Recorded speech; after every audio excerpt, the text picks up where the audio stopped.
Welcome to the Waking Up Podcast. This is Sam Harris. Okay, a little housekeeping before I introduce today's guest.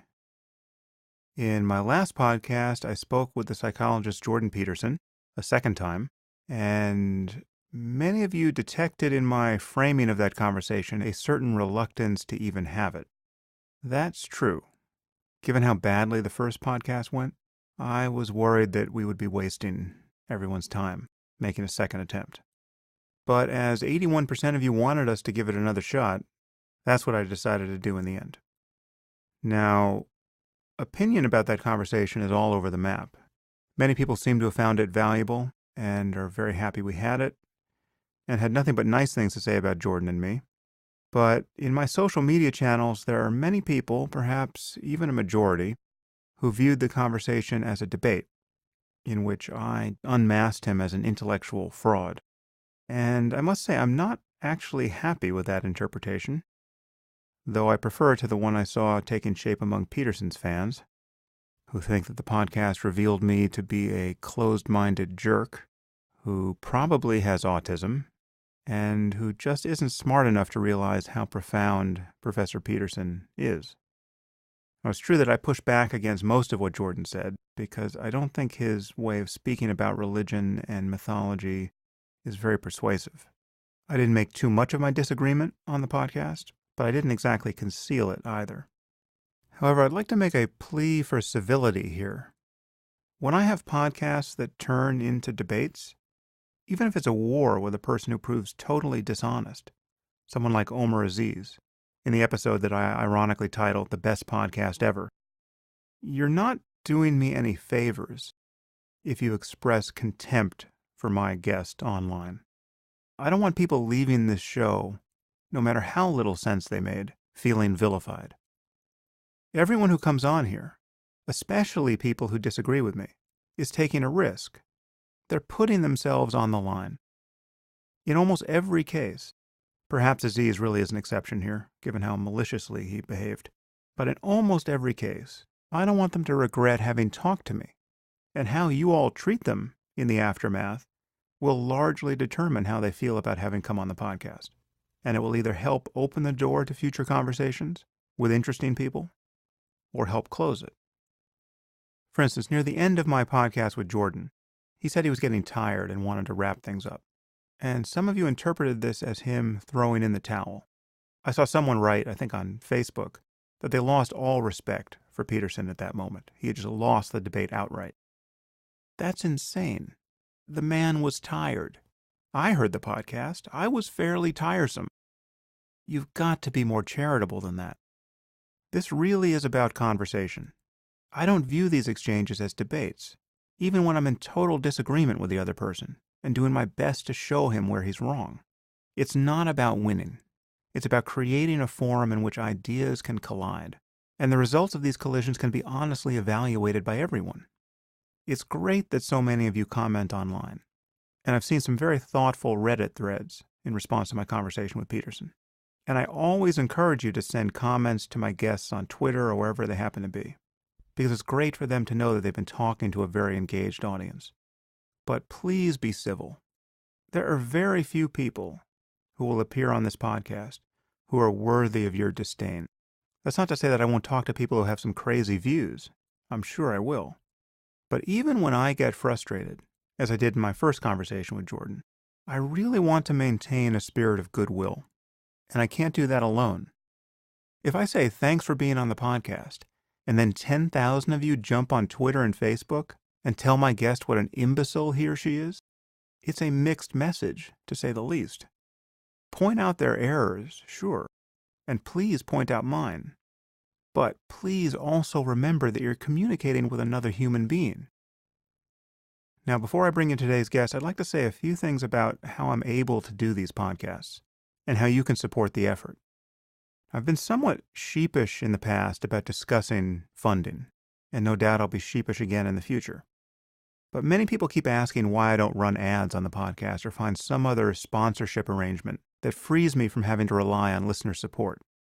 So I just want to take a moment to share my current thoughts about this, and you might find some of them surprising because I actually do.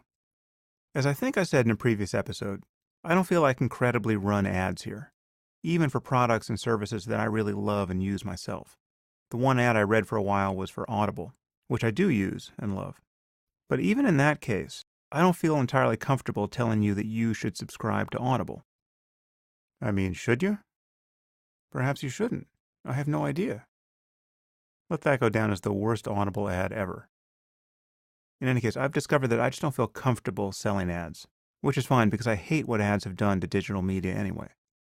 The advertising model is responsible for almost everything that is wrong online.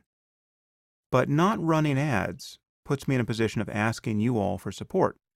And this is something that I approached with real trepidation in the beginning.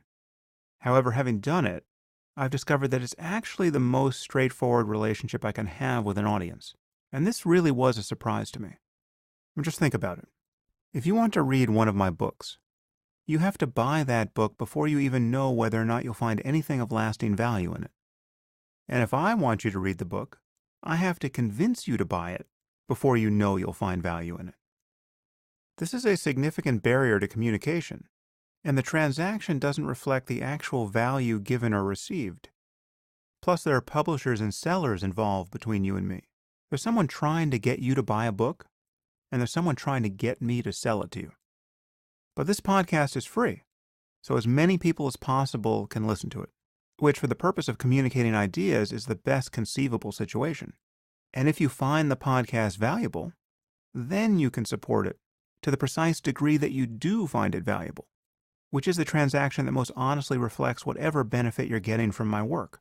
And it's born of a direct relationship between you and me. There are no third parties. Now, one problem, however, is that the mechanism of supporting work we value in this way is still fairly clunky. It would be great if there was a universal standard just built directly into our phones and browsers, so we don't have to get our credit cards out ever again. Some people have attempted to build platforms like that, but they just haven't gained any traction. This is actually another consequence of the advertising model. It's trained us all to expect certain media for free, and so we don't want to pay anything in these channels no matter how much we value it. Many of us regularly pay $3 for a cup of coffee at Starbucks, for instance, but it would suddenly seem onerous to pay $3 for something that actually brings us much more value than a single cup of coffee ever could. I'm guilty of this myself, and frankly, it wasn't until I started blogging and podcasting that I saw the situation from the other side. Now, I don't podcast or even write books just to make money. The truth is I've found work that I actually love to do, and which I would do even if I didn't have to make money. This isn't a paradox. I'm just extraordinarily fortunate to have found work that I find meaningful. But it's also true that I have to make rational business decisions about how best to spend my time. And podcasting is where most of you are encouraging me to spend it. But it's also where nearly everyone expects to get everything for free. And that is a paradox. Of course, this is a much bigger issue than whatever happens to this podcast. We actually need a new ethic and culture of sponsorship, where we support work we value. Otherwise, the work won't get done, or it won't be nearly as good as it could be. And this podcast isn't nearly as good as it could be. For instance, I do almost all of my interviews over Skype, and this leaves a lot to be desired. It limits the quality of the audio, and it sometimes even limits the rapport I can establish with a guest. It's different being face-to-face. And for bandwidth reasons, I use Skype without video. So it's essentially a phone call. And you'll definitely hear the audio limitations in today's podcast. I usually send guests a good USB microphone, but we're always still at the mercy of Skype. With a bigger budget, I could rent a local recording studio and hire an engineer to capture the guest side of the conversation. Better still, I could fly guests out and put them up in a hotel, and we could do these interviews in person. This is what talk shows with significant budgets actually do. There's no question that having these conversations face-to-face would be a huge improvement, and it would also create further opportunities. For instance, it would make having a video component to the podcast fairly tempting. But video or not, it would also require that I rent a dedicated studio. So there are many ways this podcast could grow, but they would all require a stable base of support. And for the moment, it seems that only the guiltiest and most conscientious among you donate to the podcast. I've said in the past that about 2% of you do this. It turns out I was wrong about that. This is a good news, bad news story. I just moved the podcast to a new streaming platform that gives better stats on how many people are listening. We actually reach more than twice as many people as I thought. It seems that each episode now gets more than 1 million downloads in the first few days, which is amazing. But it also means that less than 1% of listeners are actually supporting the podcast. So we have the classic diffusion of responsibility problem. Everyone assumes that other people are doing the work. But for the most part, they're not. And the crazy thing is that if everyone listening to this podcast gave just 25 cents per episode, a significant media company would be born. So there really is no level of regular support that is insignificant, given how many people are listening. Again, I totally understand the reluctance to pay for media online, and I feel it myself whenever I hit a paywall. For instance, I already subscribe to the New York Times and the Washington Post, and then today someone sends me a Wall Street Journal article, and I hit their paywall, and I say, to hell with it, right? I just can't get my credit card out again. But nowadays, when I decide that there's something I want to support regularly, I just automate it. And this is what I'm doing with other podcasts and blogs that I follow that rely on audience support. It's what I'm doing with the Against Malaria Foundation. I don't want to have to keep rediscovering my enthusiasm for saving kids from malaria. I just want to decide once, and then know that I'm supporting this work at a level that I'm comfortable with. And that's what a small percentage of you have done with this podcast.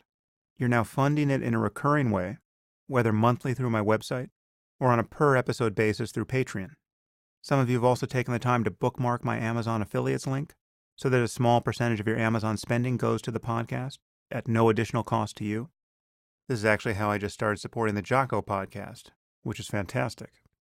So please understand that you are making it possible for me to do this work. And if this podcast grows in interesting ways in the future, it will be because of regular contributions, even in tiny amounts, from listeners like you. So thank you. Of course, all the information you need to support the podcast is on my website at samharris.org, and I hope I've made it easy enough to do. And now for today's guest. Today I'm speaking with Yuval Noah Harari. Yuval has a Ph.D. in history from Oxford University, and he's a tenured professor in the Department of History at Hebrew University in Jerusalem. He specialized in world history and medieval history and military history, but his current research focuses on macro-historical questions. For instance, what is the relationship between history and biology? What is the essential difference between human beings and other animals? Is there justice in history? Does history have a direction? Did people become happier as history has unfolded? These are all fascinating questions. Yuval is the author of 2 blockbuster books, Sapiens, A Brief History of Humankind, and his newest book, Homo Deus, A Brief History of Tomorrow. Our time was somewhat limited by Yuval's schedule. Our love for Skype was somewhat unrequited. He was back in Israel at the time of this interview, but I think you'll find our conversation very interesting. And now I bring you Yuval Harari. I am here with Yuval Noah Harari. Yuval, thanks for coming on the podcast. Oh, it's my pleasure to be here. You have really just exploded onto the scene here with 2 wonderful books, Sapiens being the first, and Homo Deus, which just came out in the U.S. about a month ago or so. Congratulations. These are really fantastic, beautiful, exciting books. Thank you. Your background's in history, however. You're a historian technically, but you've written 2 very interdisciplinary books. You get into anthropology and biology and technology to an unusual degree, and I'm very fond of this kind of crossing of boundaries intellectually, being a fan of the concept of the unity of knowledge. Did you always know you wanted to work this way when you went into history? Was that your intention, or is this just something that has happened kind of late in the game for you? I always wanted to do it, but for many years it seemed impossible. It's really only after I got my tenure at the Hebrew University in Jerusalem that I also got the courage or the opportunity to let go of the publish or perish regime and do what I really wanted to do, which was to pursue the big questions of history, the big questions of life. And as you said, I mean, reality is one. If you want to get answers to the really big questions, you cannot remain confined within a single discipline, because reality isn't confined to a single discipline. Yeah, I often say that the single disciplines are now defined more by university architecture and budgets than anything else, and to remain siloed in one way of thinking about reality. In part, it's an understandable outcome based on everyone's limitations on time and bandwidth and the impossibility of knowing everything about everything. So people do specialize, but really the boundaries between philosophy and science and specific disciplines within science and anthropology and sociology and psychology and history. I mean, it's just the facts of the cosmos don't obey these boundaries. So it's great to just see someone run directly over them. I mean, if you start like with a question that for me is one of the most central questions of history, whether humans today are happier than in the Stone Age, and whether we know how to translate power into happiness, then, I mean, what discipline does this question belong to? It's, it's history, it's philosophy, it's biology, it's everything. Yeah, yeah. So I want to jump into the books, in particular, your latest. But before I do, it's very rare that I get someone on the podcast who is also seriously committed to the practice of meditation and has a lot of experience there. So I just want to, this is a very novel thing. Okay. You came off of I believe, a 60-day silent retreat recently. And if I'm not mistaken, that's something you do every year. How did you get into meditation and what does your background look like there? Well, when I did my PhD in Oxford 17 years ago, I went to a Vipassana retreat and I learned Vipassana meditation from a teacher called S.N. Goenka. And it completely blew my mind and changed my life. And ever since that first course, I do 2 hours of Vipassana meditation every day. I usually start my workday with 1 hour of meditation and I finish it with another hour of meditation. And every year, like my yearly vacation, is to go for a long retreat of between 30 and 60 days of just meditation in complete silence, no emails, no computers, no books, no reading, writing, nothing, just meditating. Oh, that's wonderful. I am envious. Do you have kids? No, just dogs. Explains a lot. That explains your freedom. Yeah, that's really wonderful. So just to give people a clearer picture of what you're up to there. So Goenka is a very famous Vipassana teacher. There are two strands of Vipassana that have been very influential, particularly in the West, among all the Westerners who in the 60s discovered this practice. And they both come out of Burma. And Goenka's is one line coming from a teacher named Uba Khin, and there was another line that came from a teacher named Mahasi Sayadaw. And so all of the Vipassana practice I've done on retreat has come from the Mahasi Sayadaw line, which teaches the same kind of mindfulness, but it's a different sort of practice. I mean, I think the technical details are less important. The key is just to observe reality as it is, every moment, just to stay focused what is really happening right now, as against all the stories and explanations that our mind constantly generate. And this is extremely difficult. What struck me in my first course, I remember the first day I came to the retreat, I was absolutely amazed by it, that it starts with a very simple practice, sounds simple anyway, of you just have to focus your attention on the breath and observe when the breath is coming in and when the breath is going out of your nostrils. That's it. You don't have to do anything, just observe that.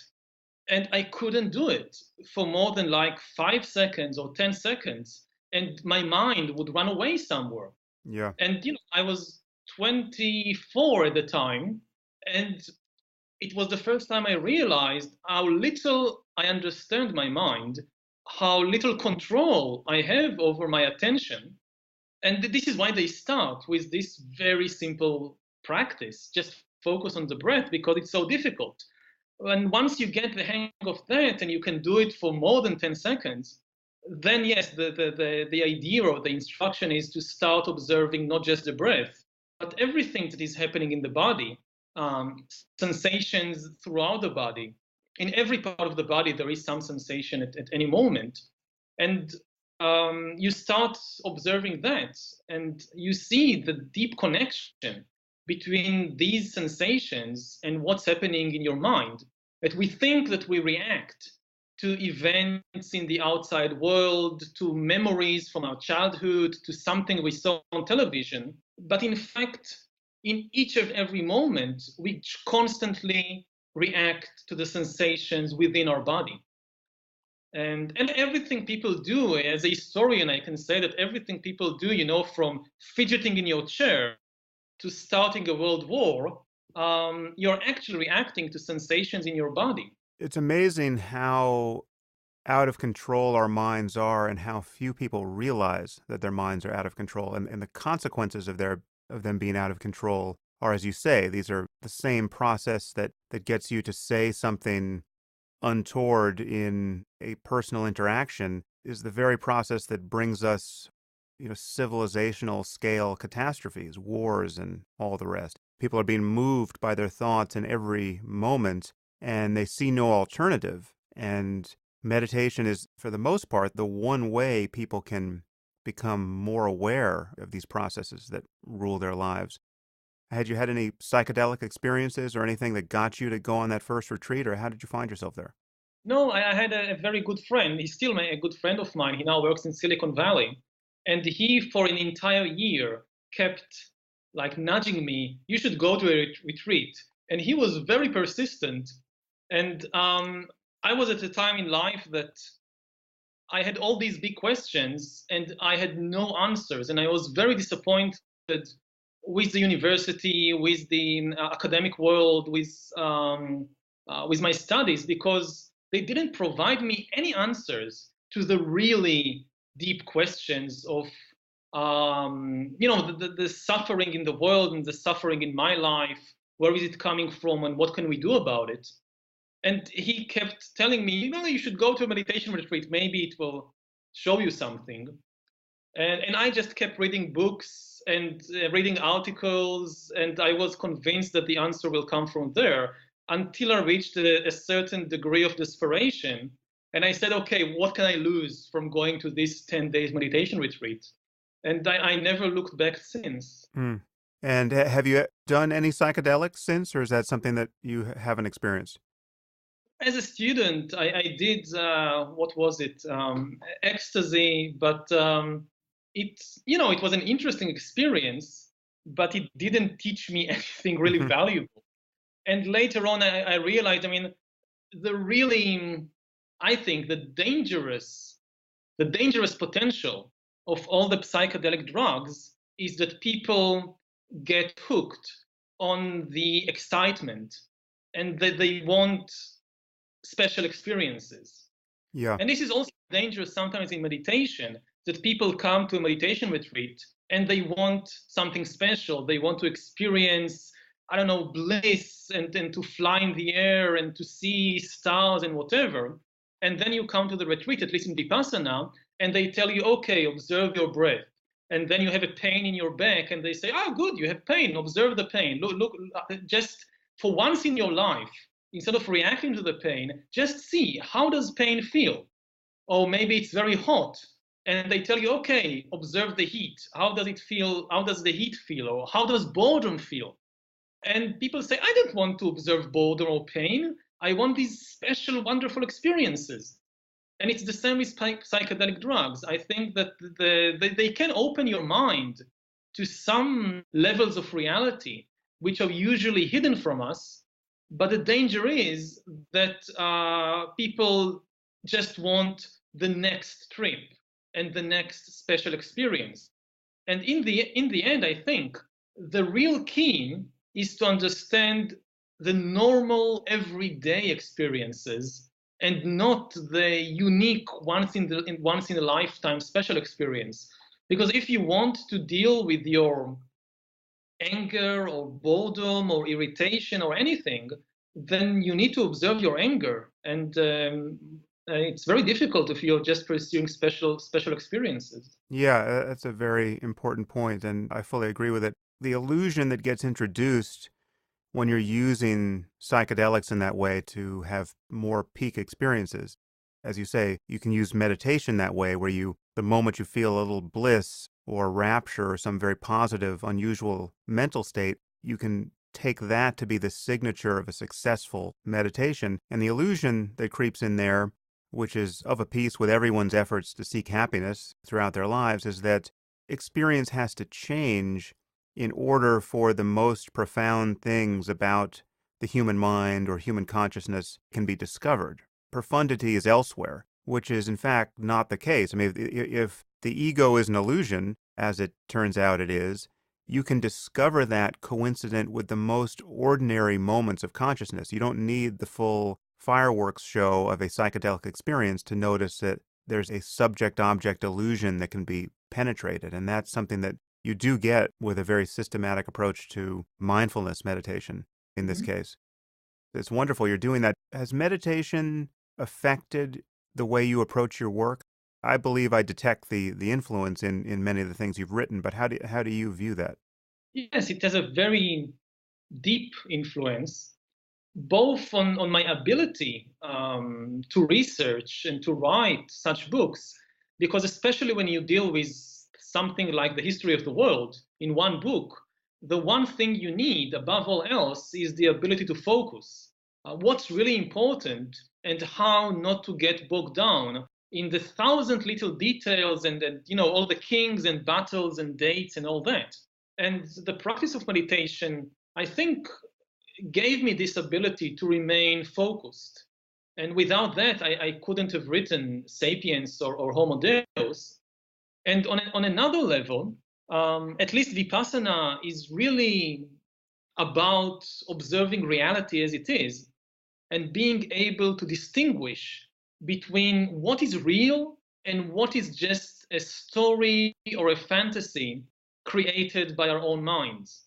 And this had a very deep impact on my interpretation of history, because also when I look at history, for me, the big question is what is real and what are fictions created by human beings? And at least my understanding is that the source of human power, but also the source of so much human misery, is the human imagination and the ability of humans to create fictional stories and then to believe them to such an extent that they can start entire wars just because they believe some religious or national or economic fiction. Mm. And this is really what gave us control of the planet.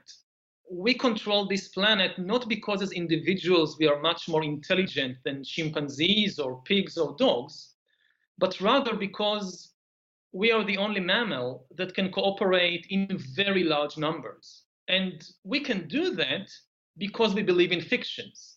If you examine any large-scale human cooperation, you always find a fictional story at the basis, whether it's about God or the nation or money or even human rights.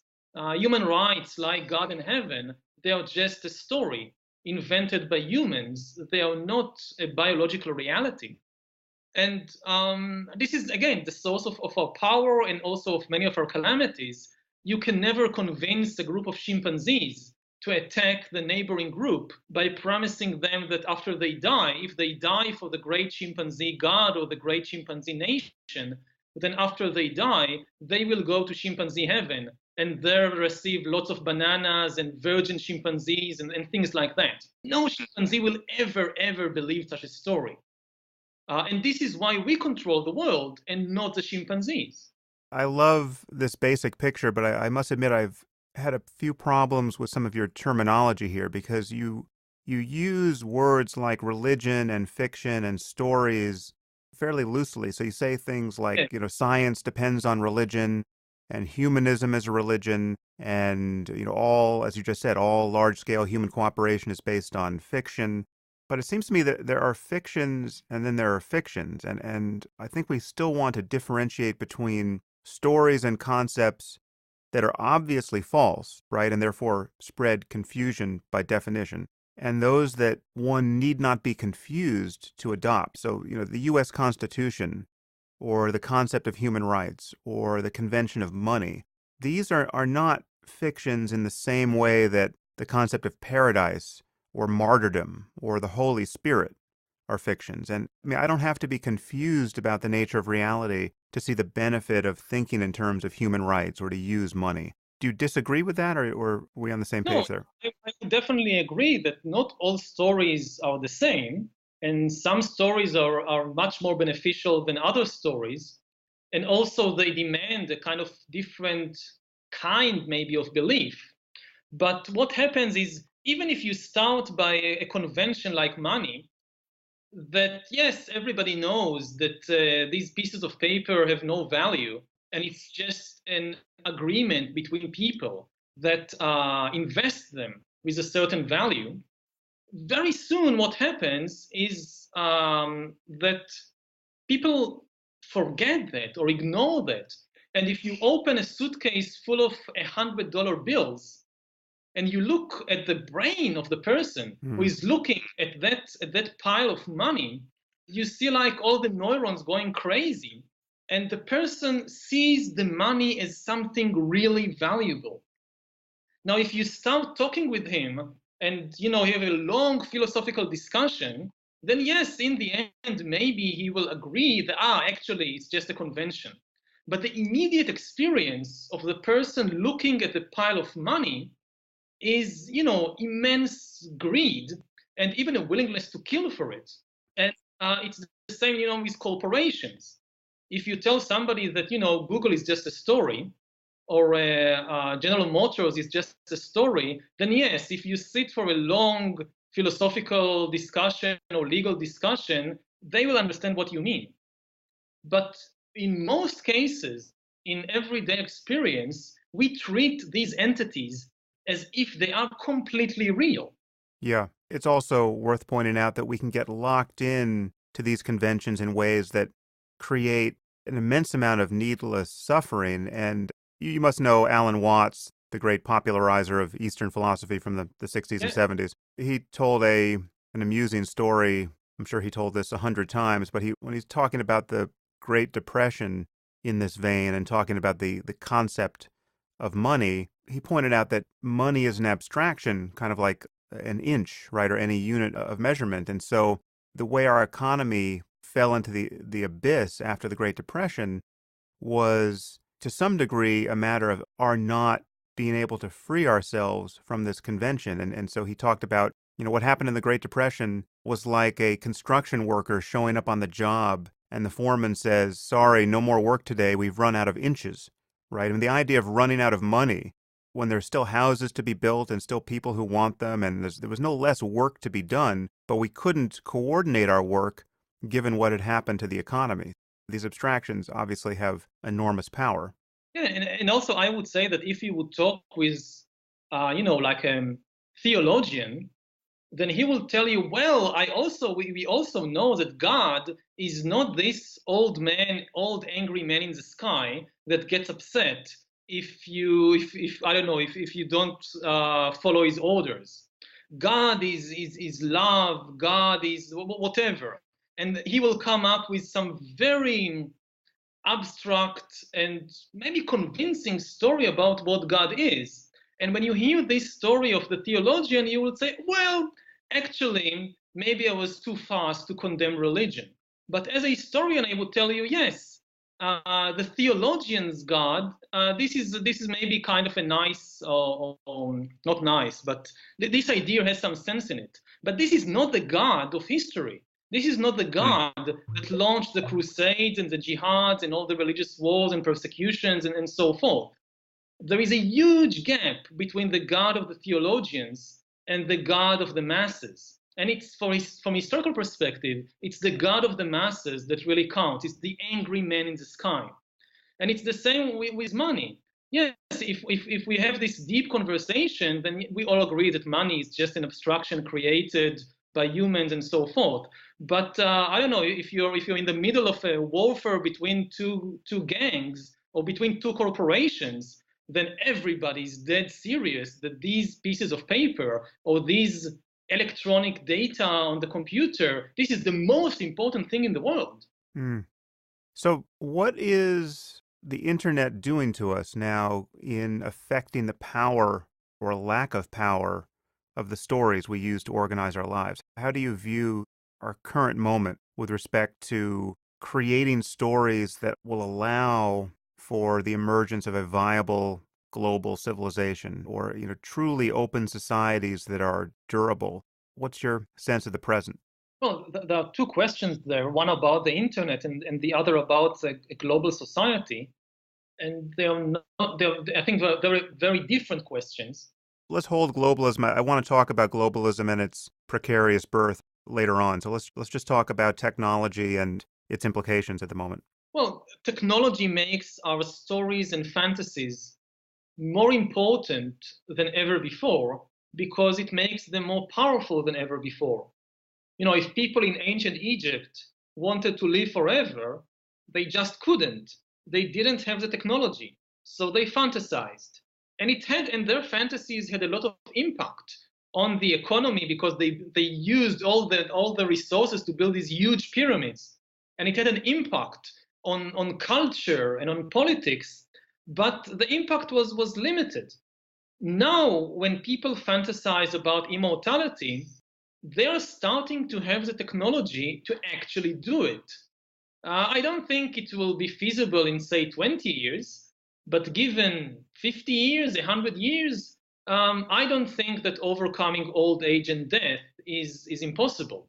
And then whatever we fantasize on, whatever our dreams, whatever stories we believe, it becomes the most powerful force in the world. The very future of evolution, of life, will be shaped by human fiction. By human fiction, I mean the stories in which we believe. Yeah. Science and technology will give us the power to realize whatever fiction we believe in. And then the question, what is your favorite fiction, will become maybe the most important question in the evolution of life. What we are seeing, or what we will see in the not so distant future, is exactly the collapse of the separation between fiction and reality. Because things that begin as fiction in the human mind, we will have the technology to make them a reality, and then they are no longer fiction. Yeah. You could create your favorite heaven or hell, maybe, using bioengineering and using brain-computer interfaces and virtual reality technology and things like that.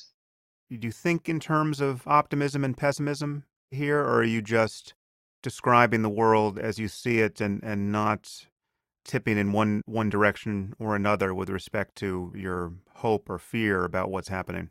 I try not to think in terms of optimism and pessimism because it then, colors your lenses and makes it more difficult to just see what is happening. I also think as a historian that history is not deterministic and technology is not deterministic. You could use the same technology for very good purposes or for very bad purposes. If you look at the 20th century, then you see that with the same technology of electricity and cars and radio and all that, people could create communist dictatorships or fascist regimes or liberal democracies. The electricity didn't tell people what to do with it. And it's the same with biotechnology and artificial intelligence. We still have options. And just to give one example, which is close to my heart, because I'm very much concerned about what we are doing to other animals, and especially farm animals. And I think that the biotechnology poses both the greatest threat and the greatest promise to farm animals, depending on what we choose to do with it.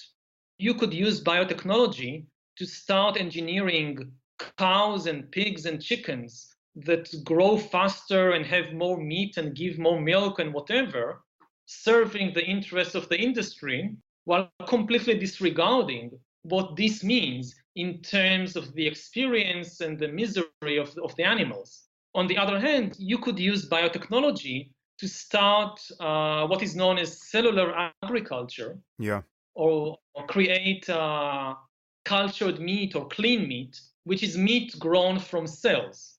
If you want a steak, you don't need to raise a cow and kill it and have a steak.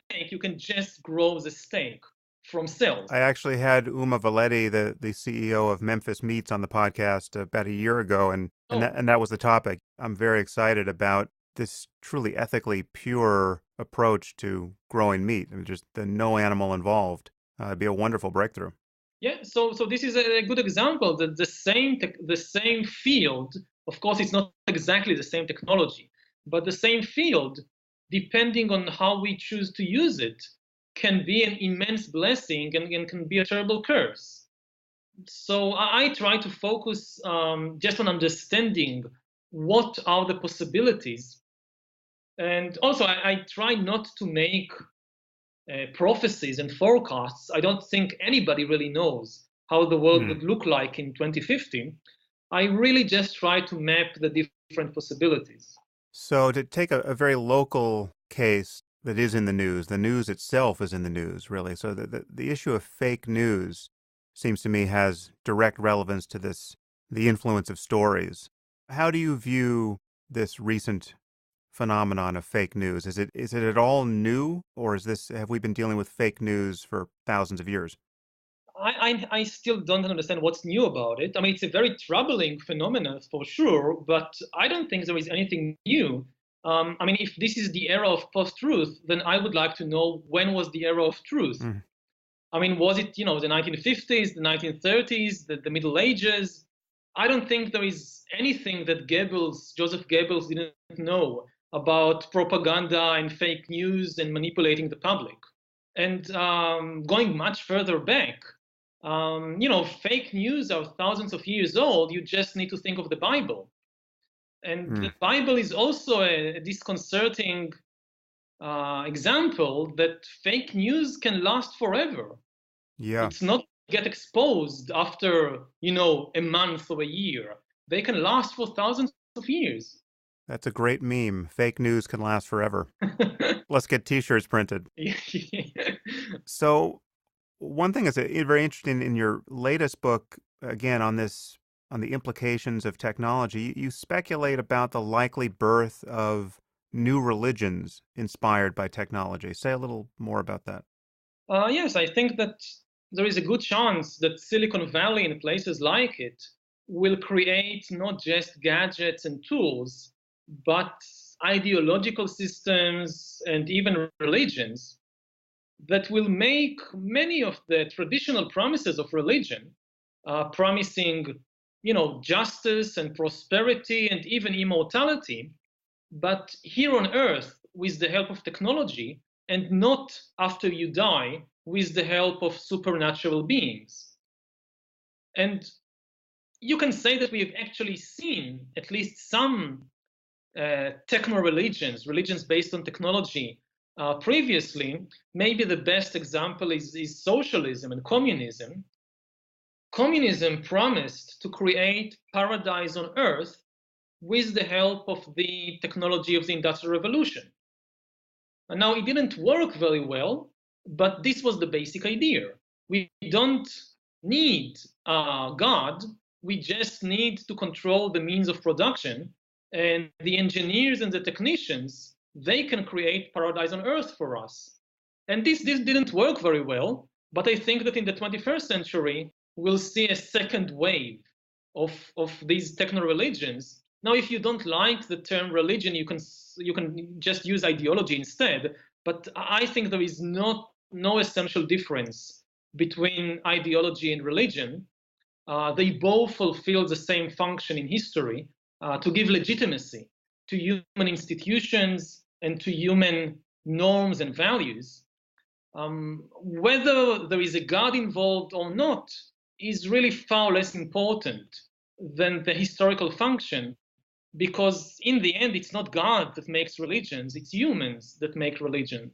The dividing line for me, usually between religion and another kind of ideology, like a political one, is at the line between the natural and the supernatural. So when you're positing the existence of invisible agents for which you have no real evidence, or you're making claims about the validity of prophecy, the Messiah is going to return, Mhm. or you're making claims about the survival of consciousness after death based on precious little evidence.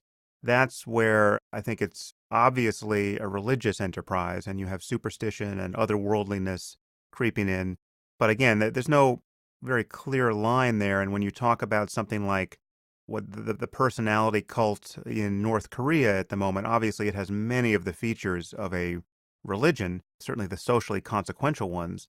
And then you have something like, the singularity phenomenon, or the idea of the singularity in Silicon Valley as propounded by somebody like Ray Kurzweil. That has many of the features of, otherworldliness, arguably, that a classical religion does. I mean, there is this expectation of immortality that you mentioned a few moments ago. And yeah, I agree that the boundaries here are somewhat fungible. But when you think of the birth of a technology-inspired religion, is the notion of the singularity something that answers to that description already, or are you thinking about something else? Definitely, that's probably the best example we have today. I think like the singularitarians may deserve the title, of the first Silicon Valley techno religion. Hmm.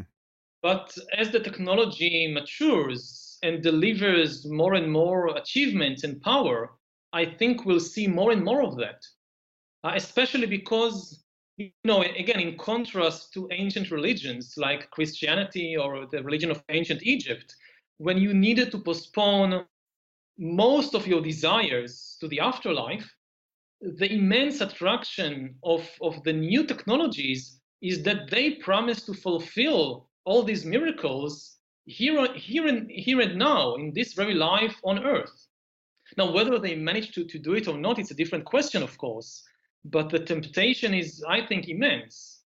The difference here, it really does strike me as a difference, is that the technology that promises this kind of rapturous fulfillment of all human desire exists to a considerable degree even now, and we are noticing it while it creates these benefits, the benefits of intelligent technology and automation.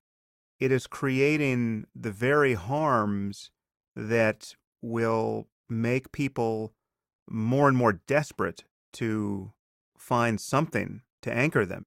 Take automation as the narrow case. The consequences of automation, I think, unarguably at this point, will be a kind of relentless loss of the need for human labor, right? There are jobs that will go away that will never be replaced. And in the limit, when you get perfect automation and perfect AI, we have a total change of just the purpose of human life. I mean, people will not be able to find their meaning anymore in work because there is no need for human work. In the same way that there's virtually no need for horses to work now. And if you gave me a horse, I wouldn't know what to do with it. I mean, if you gave me a free horse, you would just be imposing a cost on me, right? Whereas a century ago, there were, I think, 28 million horses working in the US, and they were indispensable. So if you buy the fact that we are moving towards something like, in the best case, I mean, this is to be desired, and this is a matter of success. If we don't destroy ourselves with technology, we will be putting ourselves out of a job.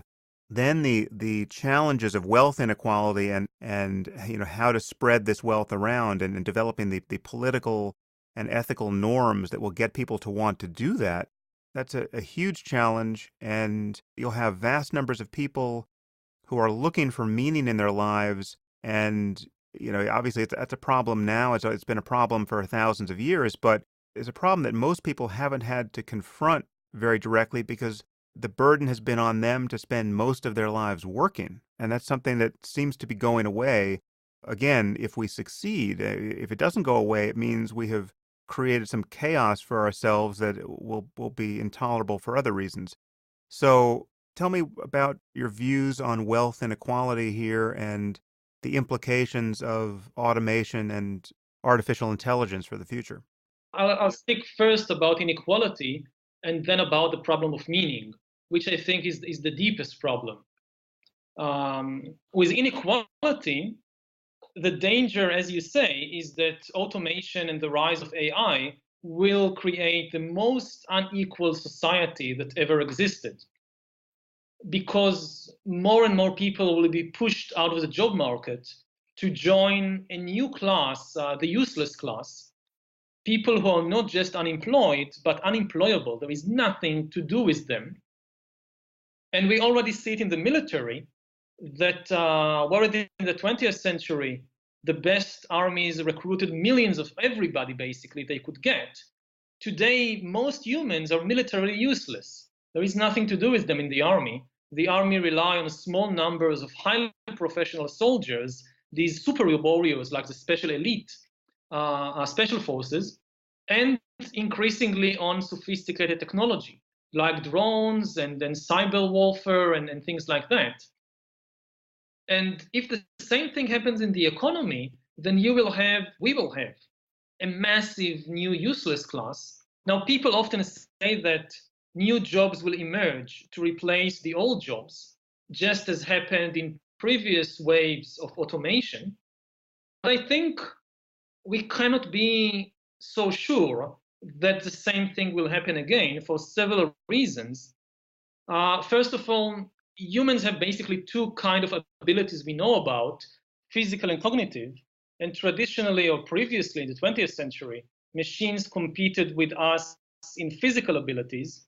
So humans moved to working more and more in jobs that require cognitive abilities.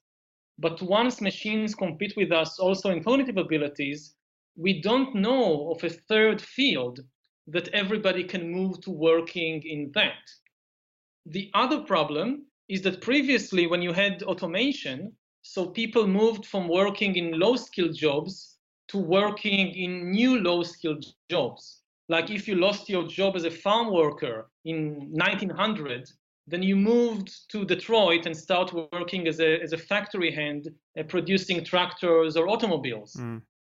And this was relatively easy because the new jobs was low skill. Then when you lost your job in the factory because of automation or because production moved to China or whatever, then you find a new job working as a cashier at Walmart, which is again a low skill job. So it was relatively easy.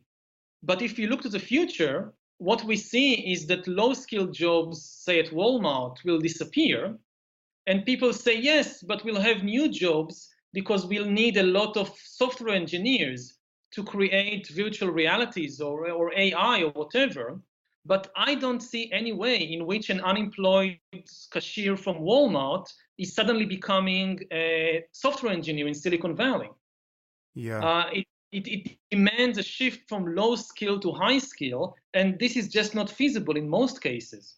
So the potential is really for creating immense gaps between a tiny elite, which will benefit from the automation, and most people who might lose their economic and also their political power. And there are all kinds of ideas what to do about it, like universal basic income. But I don't think that any of the models so far created really provide an answer. I think that universal basic income is maybe a step in the right direction, but it's a half-baked idea because it doesn't really explain what universal is and what basic is. And it opens us directly to the problem that was bundled in that question of meaning. So you have most people deriving whatever meaning they get in life, at least in significant part, from doing work they sort of enjoy. Yeah. So you have to, I mean, apart from the incentive problems, we want to incentivize people insofar as incentives still matter appropriately. But in the most utopian case, if we develop the perfect labor-saving technology and just cancel any need for human drudgery going forward, and then we develop the ethical and political and economic wherewithal to share the wealth to the perfect degree, whatever that is, answering your questions about what is universal and what is basic, and then people are free to live as creatively and beautifully and organize themselves in any way that they want, you're then left with the problem of what does the average Homo sapien mind do with so much leisure? And how do you find meaning in that context? Do you see that as an easy problem to solve, or is it something that is going to give rise to new pathologies and conflicts of a sort that we can scarcely imagine. I think it's going to be a very difficult problem and a very interesting problem. I don't think it's impossible to solve it, but it's a very serious challenge. Everything we've so far seen in history indicates that most people will not know what to do with this kind of freedom and leisure. One option that some experts point is that people will just spend more and more time in virtual reality games, three-dimensional virtual worlds, which will provide them with far more excitement and meaning than anything in the real world, which is one possibility. In a way, again, it's not completely new, because you can say that for thousands of years, most people found meaning in playing virtual reality games, which we just called religions. Religion is a huge virtual reality game. You invent certain rules that exist only in your imagination, like you must pray 5 times a day, you shouldn't eat pork, 2 men shouldn't have sex with one another, and so forth. These laws exist only in our imagination, and you go through life and you try to gain points. I mean, you pray for 5 times a day, you gain points. You have sex with another man, you lose points. If by the time you die, you have enough points, then you get to the next level, supposedly. And millions of people for thousands of years have found meaning in playing this huge virtual reality game. So this could continue in a different way also in the future. I think the really deep problem with the question of meaning has to do with the structure of the human mind, that Homo sapiens is a storytelling animal. We think in stories, we expect reality to be a story, and we expect the meaning of life also to be a story. When people ask, what is the meaning of life? They almost always expect the answer to come in the shape of a story. Some huge cosmic drama with a beginning and middle and end and heroes and villains and so forth. And very important, with a role for me to play in the drama, in the big story. And I think the problem is that reality doesn't come in the shape of a story. I think as a kind of a rule of thumb, if the meaning of life that you think you have found is in the shape of a story, it's wrong. It's a human invention. And how to overcome that, I don't think we are anywhere near knowing the answer to that one. It's interesting there because, and I noticed at one point in your book, you said something a little skeptical about my conception of the moral landscape, the idea that there can be right answers to questions of good and evil or right and wrong or human values. But I see it as very much of a piece with what you just expressed there, the idea that the meaning of life is not a matter of having the right story about it. And even if you get rid of all stories or admit that all stories don't have really deep roots in reality, there still is just the fact that we live in a universe where certain experiences are possible, and we are navigating in this space, and we're navigating without a map or with a very primitive map. And whatever our stories and their utility, there still is a difference between excruciating and pointless misery and far more sublime and desirable states of consciousness. Again, whatever stories we tell ourselves, or whether we tell ourselves any, we must navigate. We have no choice but to navigate. We keep moving toward things that are painful. And sometimes these pains lead to better things on the other side, and we're surprised that the pain had a purpose. And sometimes it's just getting worse and worse, and we know we want to move in another direction, whether individually or collectively.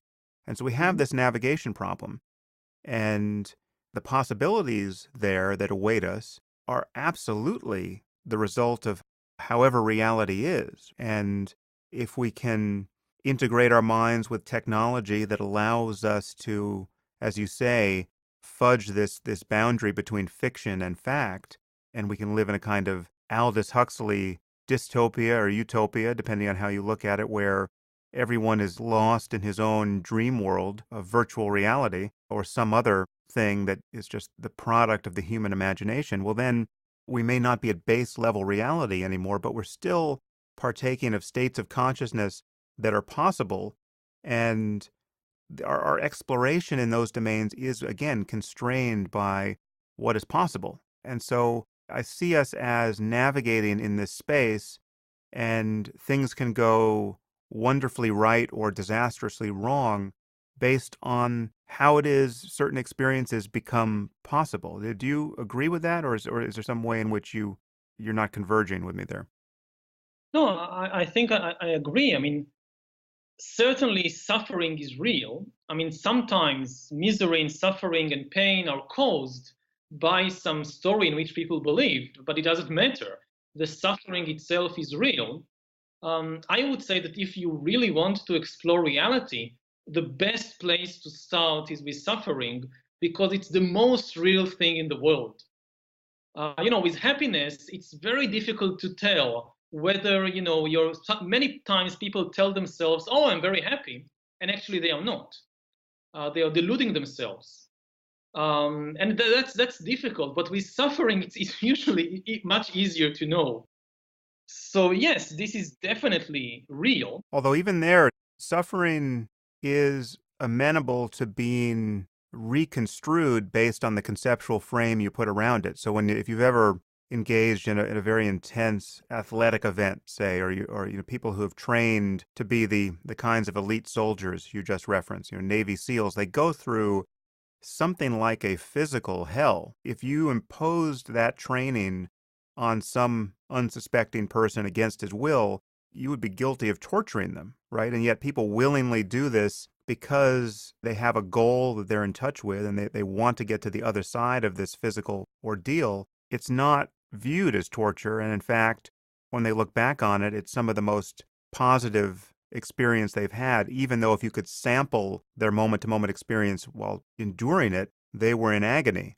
As you must know from meditation, there are experiences of extraordinarily intense sensation when you're sitting for hours with, a pain in your knee, for instance, where it becomes genuinely difficult to tell whether what you're experiencing is agony or ecstasy. It's sheer intensity.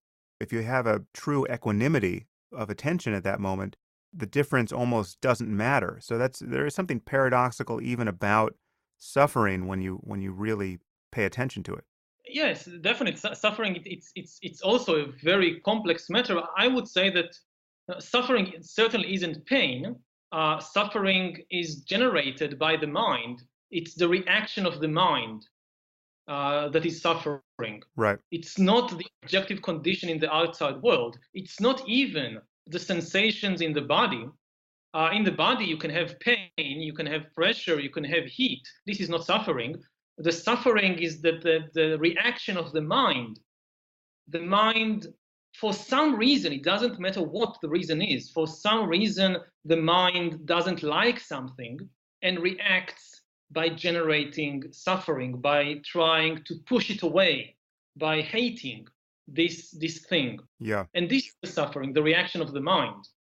And it's not easy to see it, of course, but and therefore also just as happiness is not obvious what it is, so also is suffering. It's not obvious what it is, but in the end, this is the most real thing in the world.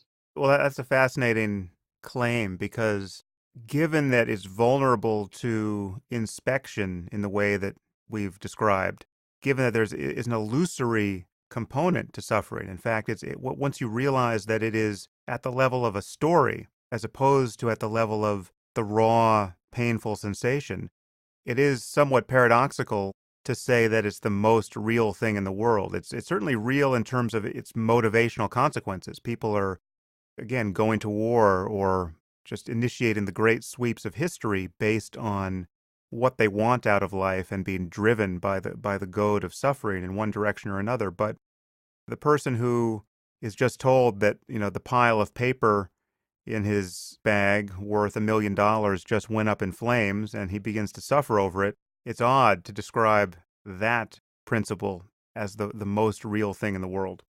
For that person, at that moment, the intense misery he experiences, this is the most real thing in the world. Now, the cause of the misery may be an illusion or several illusions stuck one on top of the other. But the actual experience for that person at that moment, this is the reality for him. Yeah. And in Western philosophy, you see it very, very clearly, I think, with Descartes, that he goes on this expedition of doubting the whole world.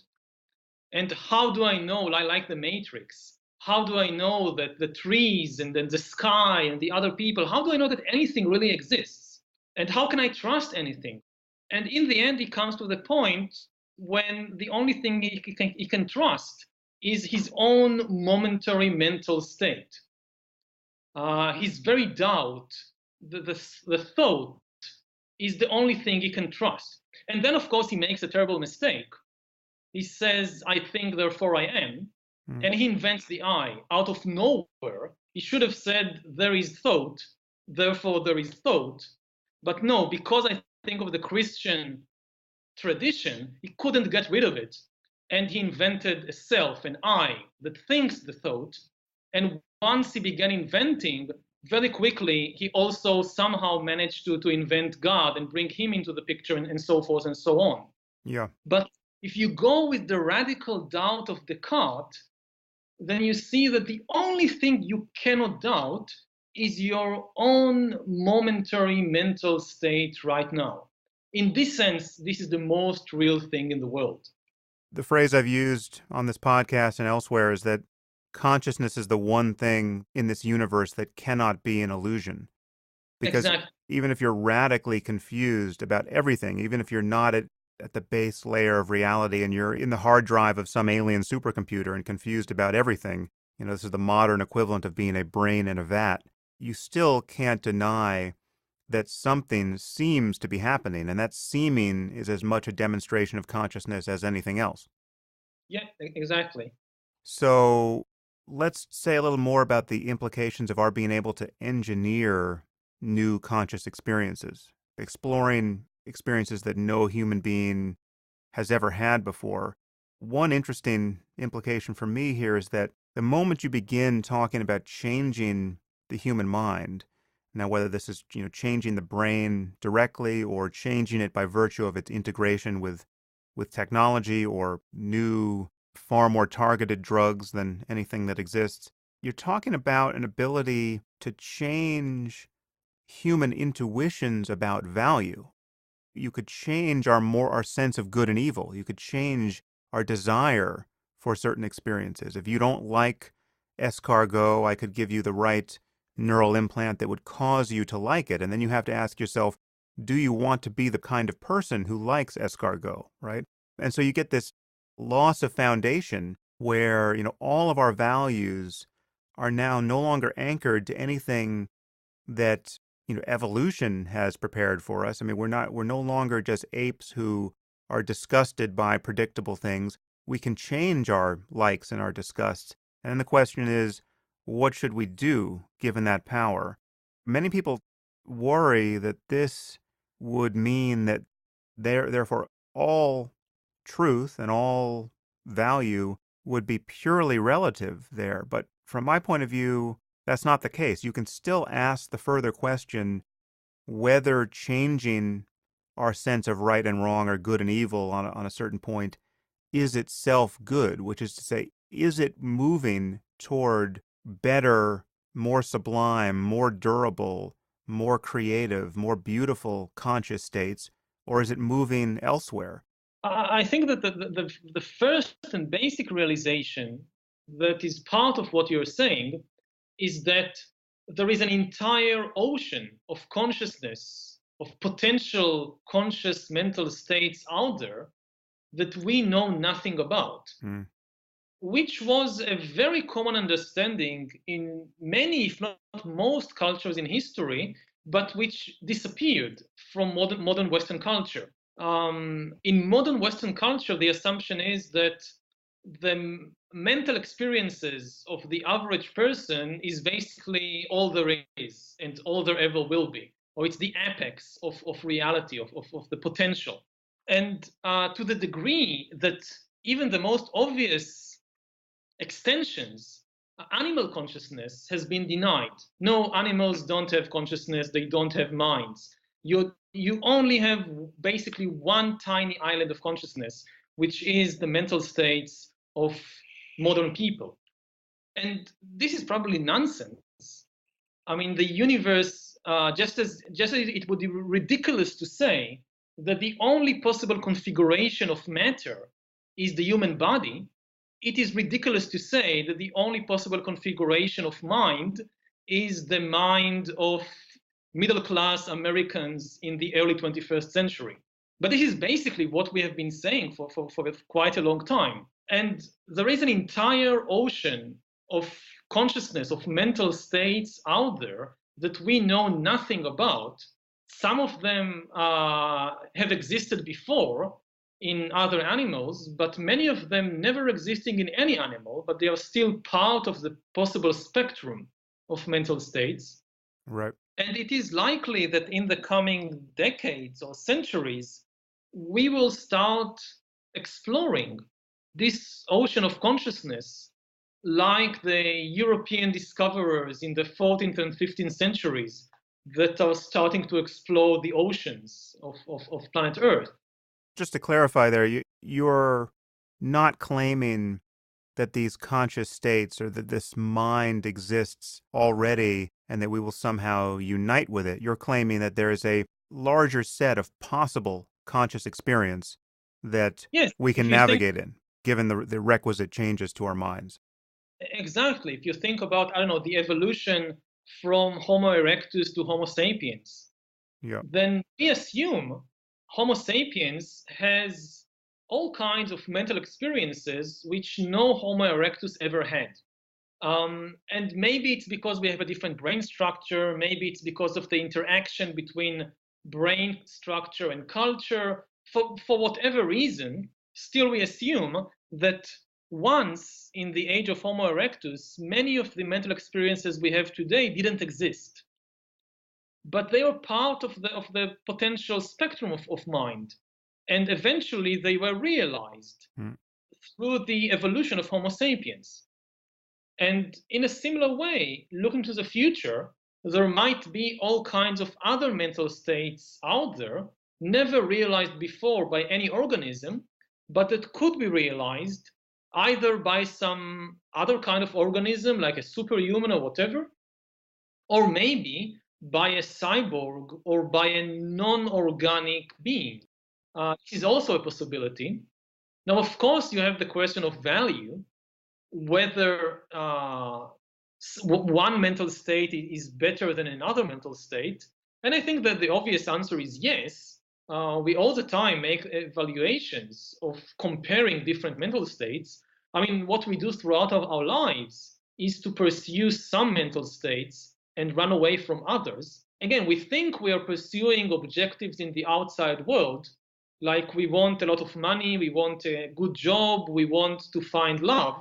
But all these things at bottom, they are particular mental states that we prefer to other mental states. Yeah.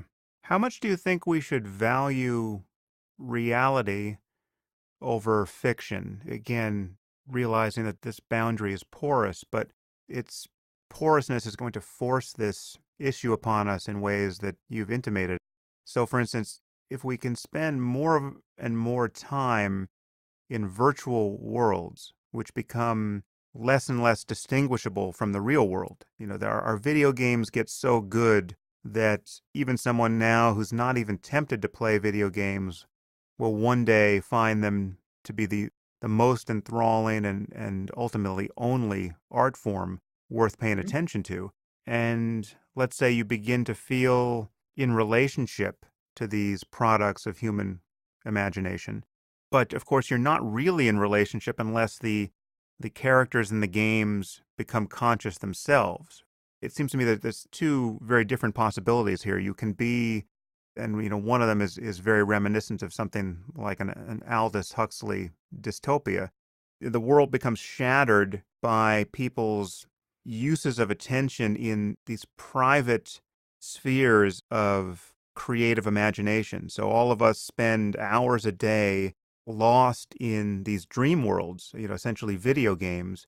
To some degree, we already do that, obviously. We read novels, we listen to the voice in our heads, every minute of the day. The world is already shattered into these private uses of attention where we're really not connecting with other real conscious beings or the world itself, while we're lost in these dreamscapes. But it seems to me that this technology could take this in a direction that is very Matrix-like, and maybe this just brands me as a very provincial person, but it seems on its face terrifying and worth avoiding to have us all point our minds into a kind of imaginative solitude more and more, no matter how captivating that can be made to seem. Do you have that same bias that somehow we want an integrated reality where we're really in relationship rather than a dreamscape, however pleasant? Well, you could have a dreamscape in which many people interact. So you still Yeah. suspend the laws of physics and so forth, but you have other consciousnesses, other minds out there to interact with them. And I guess that, at least for the foreseeable future, to be really fun and really exciting, you would need the other minds in the game with you. We know, which is the entire secret of success of social networks and of games like Minecraft and Pokemon and things like that. But as I said before, the idea of turning attention to a dream world and getting your meaning of life from there is nothing really new about it. The form is new, but the idea is old. Again, religion is the best example of how humans have been doing it for thousands of years. I would say that for me, the really big danger in enclosing yourself within this kind of virtual realities that makes your dreams come true. The problem is that at the very deep level, the reaction of the human mind to pleasure isn't satisfaction, it's craving for more. And so even if you create extremely pleasant worlds, people will just want more and more. And I don't think they will be satisfied. And it will become, it's like addiction. Yeah. Well, the problem is, addiction to drugs. So at present, the state doesn't like addiction to drugs because it harms your productivity and your ability to perform as a good citizen. But if the state doesn't need you and you can be all day in some trip, then that objection is pushed to the side. But the deeper objection is that in the long run, I just don't see how it makes people satisfied. It just makes them more and more addicted with time because you need, larger and larger doses of this pleasant mental experience. And for me, the real key to happiness is to know the truth about yourself and about the world. I think if you really know the truth, not as a story and not as a theory, but through direct realization, you've realized what is the truth of existence, then you're really, that's really the firm basis for happiness. And you are unlikely to get that by pursuing ever more pleasant experiences in some dream world. Yeah, or a real one for that matter. Or a real one, yeah. I mean, it's worse with the dream world because theoretically they could or you could increase the dosage all the time. In the real world, you eventually bump against some obstacle which stops this mad pursuit and gives you the opportunity to change direction. But in a dream world, you're in danger of being completely imprisoned by this constant pursuit of pleasure and excitement without having any opportunity to really explore reality. When you say that you can be lost in a dream world, and because of the endless opportunity to increase the dosage, essentially, of creativity or beauty or desire fulfillment, you may never be able to discover what is really true about the mind, which is the key to ending your search for satisfaction.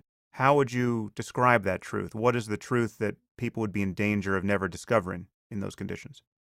It's the truth of the nature of the mind itself, and especially the truth that all these experiences and feelings and sensations, they are really just ephemeral vibrations. They have no deep meaning, and this is why they can't give you any lasting satisfaction. If you get for a moment some pleasant feeling, it immediately disappears, and you need to grasp the next. It never lasts. And this is the essential nature of all these experiences and feelings and sensations. And I think only once you begin to realize that, you have a real chance of understanding yourself and of being really satisfied. Because otherwise, you just think that, oh, I'm missing this particular feeling, I'm missing this particular experience. This is why I'm not satisfied. If I only had it, then finally I'll be satisfied. And there is no such thing. Yeah, that's a hard lesson to learn, isn't it? It's a very hard lesson to learn. It's very hard in the outside real world, and it will be even harder in a dream world. And also, part of the issue is if you really want to explore reality and you try to explore only the pleasant aspects, you're not really exploring reality. You're just running away from something. I know your time is short, Yuval. I just want to bring it back down to earth with a final question of increasing political and social import. Mm-hmm. It comes back to the issue of globalism, and that's really the political moment, the way we are beginning to see globalism become, at least in America, I guess America and in Western Europe now, it's a derogatory term, and we're witnessing a kind of collapse into nationalism and a populist attitude that claims or pretends to want nothing to do with globalism. I know you're someone who thinks that the end game for civilization is to get towards something like a world government. I'm wondering how you view the possibility of progress in that direction given recent events in the last 12 months or so, and how you view the most likely utopian or dystopian outcomes for us in the 21st century in light of all that. Well, there is first the question of need, and then there is the question of possibility of a global community or global identity. In terms of need, I think it's really essential, because all the major problems humankind will face in the 21st century will be global problems that simply cannot be solved on a national basis. The traditional criticism of nationalism was that nationalism leads to conflict and war and so forth. And this is still true. But I think the real objection to nationalist worldview today is that nationalism prevents us from solving the major problems, which are climate change, global inequality, the threat of nuclear war, and the threat of disruptive technologies like artificial intelligence and bioengineering. It's obvious that with climate change, no single nation can solve the problem by itself, which is why nationalists tend to just deny the problem. At first sight, it seems strange that almost all the people who deny climate change are also from the nationalist right. I mean, what's the connection? Why don't you have left-wing socialists denying climate change? But the answer, I think, it's obvious that there is no nationalist answer to climate change, So as an extreme nationalist, you just have to deny the problem. But the problem is real, and unless we have a global effort, then we will face a real ecological catastrophe in the coming decades. Similarly, if you think about nuclear war, this is an old lesson that humans have learned in the last 50 or 60 years. The only way to prevent nuclear war is through global cooperation. It's not something that a single country can do by itself. Mm. And this is also true of technological disruption. If you think about the dangerous potential of bioengineering and artificial intelligence, regulation on a national basis is not going to help us. If the United States, say, regulates or decides to stop all genetic experiments on human beings, or decides not to give artificial intelligence control of weapons or something like that, it's not going to help if China or North Korea continue to do it, especially because these are high-risk, high-gain technologies, and nobody would like to stay behind. If the Chinese are doing it and they gain some crucial advantage because of that, then the US will break its own ban because it wouldn't like to stay behind. The only serious way to prevent the worst outcomes is through global regulation. So this is why I think we now need maybe not a global government, but global governance, a global cooperation. I just don't see what could be the nationalist answer to climate change or nuclear war or disruptive technology. Now, this is about the need. About the possibility, it's a different question, because humans don't always make the best decisions.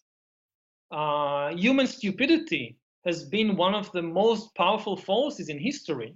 It's not the only force. There is also human wisdom. I mean, sometimes humans do the right thing. If you look at, again, at nuclear weapons, so in the 1950s, many people were convinced that sooner or later, the Cold War will end in a nuclear war, which will destroy human civilization. And it didn't happen because the Americans and Soviets and Chinese and Europeans, they managed to cooperate enough to prevent this catastrophe. So there is hope. I'm not saying it's hopeless, but as I said, you should never underestimate human stupidity. At present, I think things are not so bad. I mean, they are going in a negative direction, but we are still in a far better position than, let's say, a century ago. If you remember where humankind was in 1917, then we are still in a relatively good place in terms of global cooperation. But we are on the edge of a very, very deep chasm, and the way down can be maybe very long, but you can cover it very, very fast. So I hope that humans will cooperate in their best interests. I mean, if it's every country to itself, I don't think we can solve these existential problems.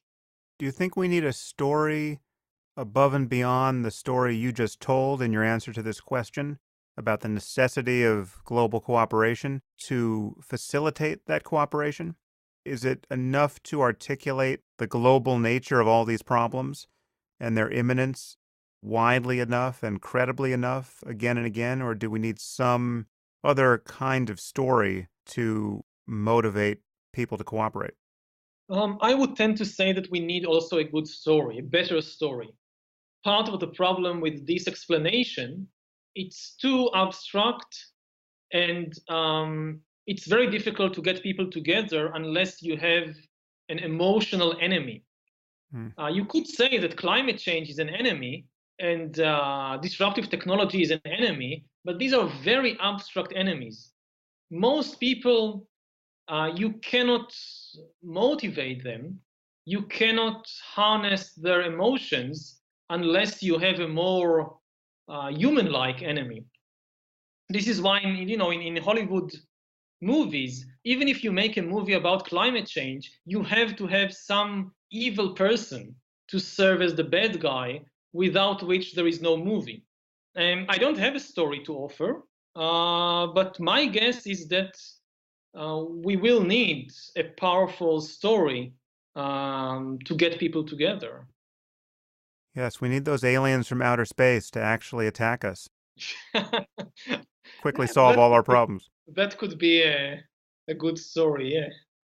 Well, listen, Yuval, it's really been great to talk to you. We could go on for literally hours and hours, and perhaps we'll get a chance to do it again sometime in person, because Yeah, it would be great. I'd like to. Did you ever visit Israel by any chance? It's been a while. I've gone there a couple of times, but it's been almost a decade, I think, since I've been there. Well, it's changed a lot in the last decade. If you come, I will be very happy to host you here, and if not, then maybe next time in the United States. Wonderful. Yeah, that would be great. Is there any place online that you want to direct listeners to find out more about you, to your website or? Yes, I have a website. It's ynharari.com. And if you just search my name in Google, I think it's the first thing that comes up is my website. That's as it should be. Yeah. They got that part right. Probably. No, I don't have Twitter, and I don't have a smartphone even, so I can't tweet. So. Oh, hence your sanity. That's amazing. Probably. There's a lot to envy in your particular life stream at the moment. Okay, well, listen, until we next cross paths, get to work on that story that's going to save humanity from itself. I'll do my best. It's been wonderful, and I wish you the best of luck with everything you're doing. To you too. Take care, Yuval. You too. Bye-bye. If you enjoyed this podcast, there are several ways you can support it. You can leave reviews on iTunes or Stitcher or wherever you happen to listen to it. You can share it on social media with your friends. You can